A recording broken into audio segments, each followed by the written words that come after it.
classe de CM2 de l'école Georges Pompidou a réalisé un projet théâtre avec la médiathèque de Cattenom. Ce projet consiste à adapter des bandes dessinées en pièces de théâtre. Une fois que nous les avons retrouvées et adaptées, nous les avons apprises et nous pouvons à présent vous les présenter.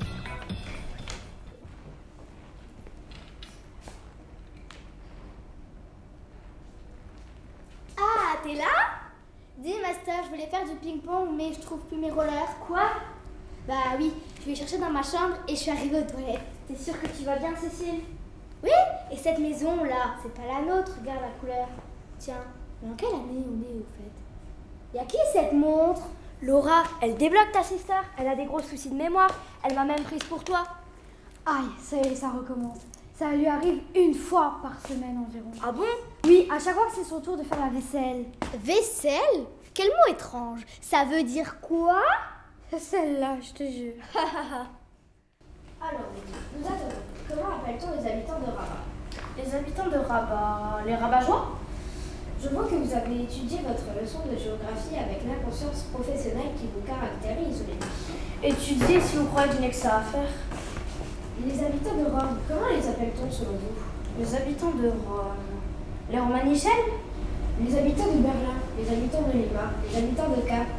Les Berlingots peut-être, les Limaçons, les Capitaines, les Capuchons, les Capinots. Un crétin, voilà ce que vous êtes, Mehdi. Un crétin. Ah, mais permettez, je ne suis pas née en Crète. Voyons voir, Mehdi, si vous sentez plus d'affinité avec l'Hexagone. L'Hexagone, c'est quoi ce pays? Comment appelle-t-on les habitants d'Albi? Les habitants d'Albi. Les habitants d'Albi, fastoche, les albinos. Ça recommence fort. Les habitants de Cannes, ceux de Bourges, ceux de Tours. Les canailles, les bourgeois, les touristes. Restent les habitants de Beaune et nous aurons fait le tour le grand tour. Le tour des grands classiques de la culture potage. Les habitants de Beaune, les habitants de Beaune. Les bonichons? Faux. Les habitants de Beaune s'appellent les Bonnets. Dames.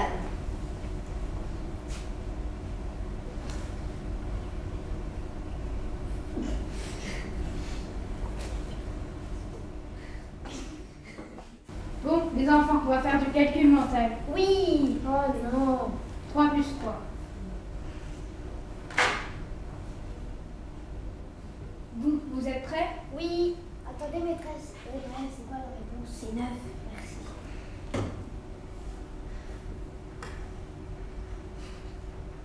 Et maintenant, c'est bon? Oui. Levez les ardoises. Bravo, Evan, félicitations. Mais il tient son ardoise à l'envers. Allons, Maëlle, ne sois pas jalouse. Hé, arrête de copier.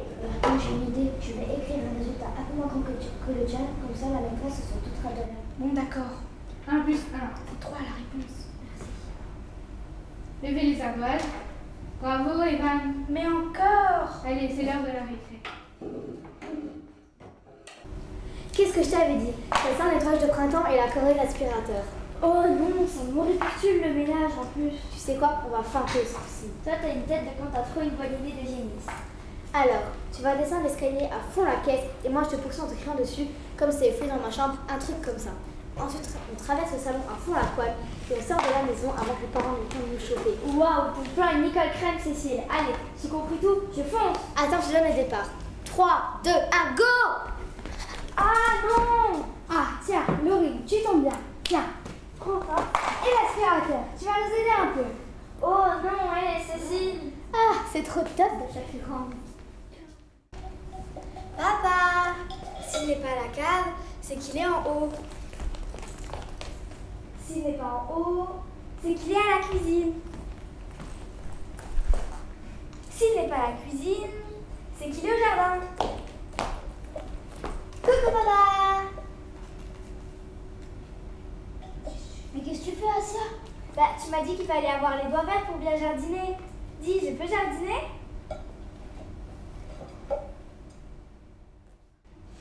Je t'emmène déjeuner, ils ont un menu du chef, tu m'en diras des nouvelles. Oh, merci mon capitaine.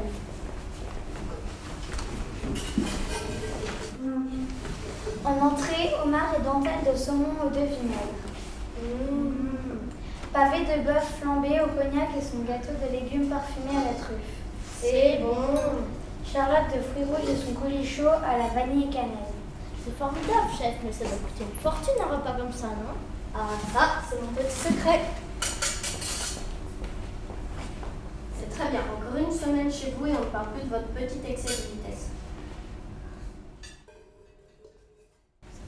Qui allons-nous interroger ce matin? Moi, monsieur! Hein? Moi, par pitié, je vous en supplie, enseignez-moi vos questions sur des méconnaissances. S'il faut, acceptez-moi, je vous en supplie. À d'autres, mais pas à moi, du cobu. Votre soudain empressement ne peut dissimuler qu'une chose. Vous avez encore préparé la donnée machiavélique subterfuge pour tricher. Nous allons donc interroger quelqu'un d'autre. Salomé, par exemple. Risqué mais souvent payé. En méthode numéro 1, se porter volontaire pour ne pas être interrogé. 125,26 fois 11. 1377,75. Excellent. Chère voisine, je n'ai jamais fait encore l'équation à deux inconnues. Voulez-vous bien m'aider? Ruth, vous n'avez qu'à écouter la leçon de M. Heim au lieu de lire ton stupide Rikspolitik magazine. Pourquoi diable aurais-je dû écouter la leçon de M. Heim alors que vous l'écoutiez déjà pour moi? Parasite activique, tu m'apprendras donc jamais à gagner tes points à la sueur de ton front. Célia, vous me décevez, enfin. Le tarif est le même pour vous comme pour les autres. Vous me ferez 100 lignes. Vassili, je n'ai encore jamais fait de punition de ma vie. Veux-tu bien m'aider? Route.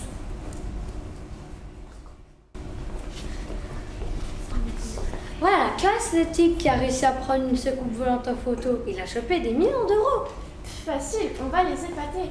J'aurais qu'à lancer une assiette par ma fenêtre et toi, clique, tu fais une super photo. Et on la vend à des millions. Ah oui, Paul, t'es pas bête. Prêt? Prêt? Stop! Tu l'as vu? Non. Bon, je recommence. Stop! J'en envoie tout un escadron. Mars attaque! Alors, c'est bon, on peut passer dans les journaux? En fait, je crois qu'il n'y a pas de film de Thor. Quoi? Noémie, ma vaisselle!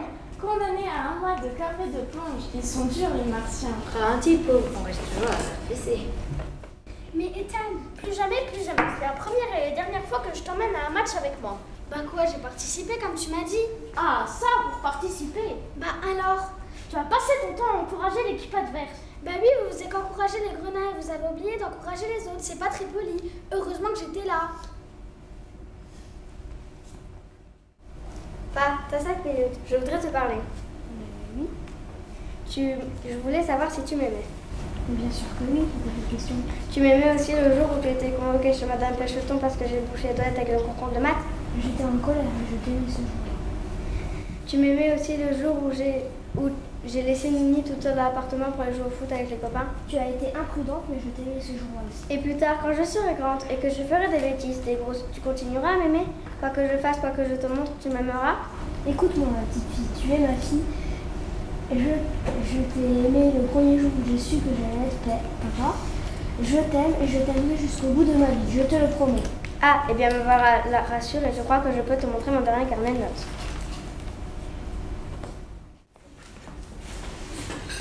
Ma chérie, c'est délicieux. C'est vrai, ça te plaît? Exquis, je n'ai jamais mangé quelque chose d'aussi bon. Et puis, tu es très en beauté ce soir, un vrai rayon de soleil. Oh, merci mon chéri. Non, c'est vrai, ton rouge à lèvres te va ravi, il rehausse ton teint et s'accorde bien avec ton corsage. Il y a un match de foot ce soir à la même heure que mon film, c'est ça? Allez les enfants, on rentre. Alors Arthur, prêt pour le grand massacre? N'est-ce pas aujourd'hui que nous avons une interrogation sur l'étape de multiplication? Miar. Pas du tout, j'ai mis mon gilet pare-balles. Tu imagines quand même pas que monsieur Ampleski ne se doutera de rien quand il verra ton t-shirt sur ton dos? Pour une fois, ce que vous dites n'est pas dévidé d'intérêt, je suis voisine. Les gars.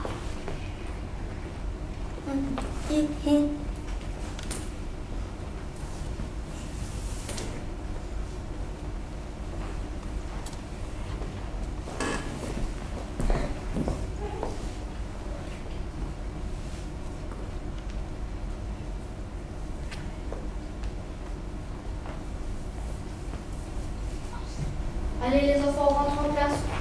Ouvrez vos cahiers du jour. c'est de la triche. Pas du tout, c'est la légitime défense. C'est à vous, madame. Qu'est-ce que ce sera?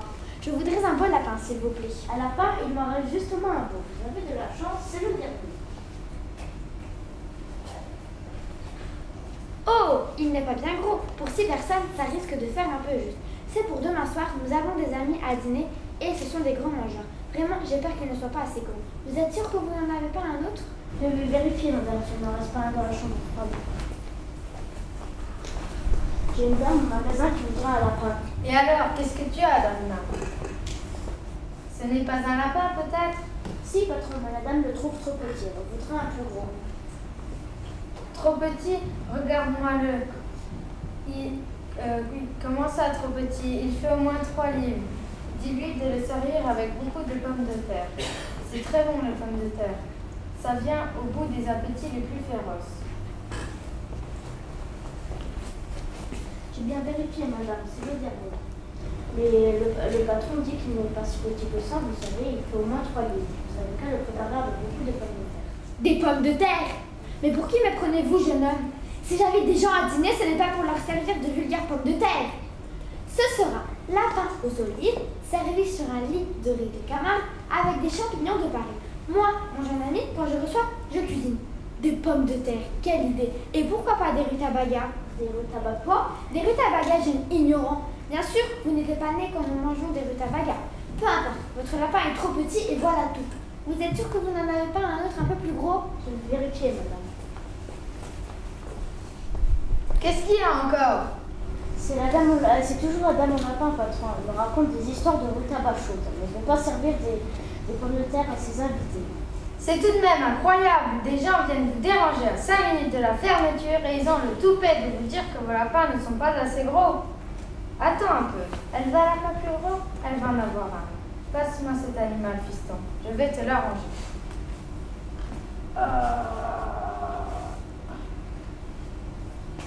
Voilà.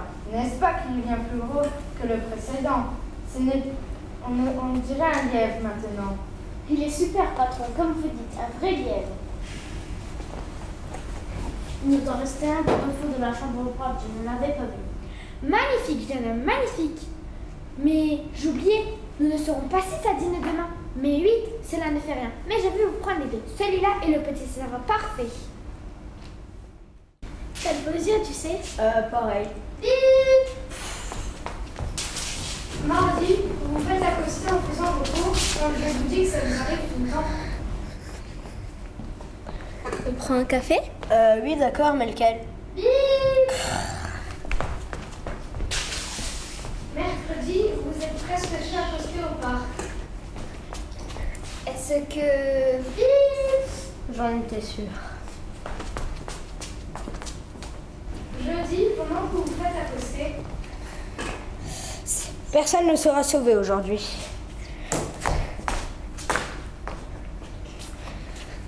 Hello, besoin d'un petit longtemps? Poutou? Bip.